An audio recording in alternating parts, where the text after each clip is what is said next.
Пожарот во дискотеката Пулс во Кочани зема уште една жртва, почина Панчо од ДНК. Кандидатот за градоначалник на Охрид од ВМРО-ДПМН коалицијата Кирил Пецаков ветува економски силен Охрид, дигитален, модерен, зелен, со подобрена инфраструктура и зачуван статус во УНЕСКО. Независниот кандидат за градоначалник на општина Дебарца Зоран Огачевски со визија за зелена, економски жива и туристички препознатлива општина со достоинствен живот и работа за секој граѓанин.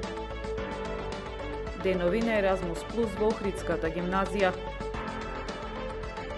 Владимир и Божидар Димитриевич со одлични резултати на светското таеквондо ИТФ првенство во Италија.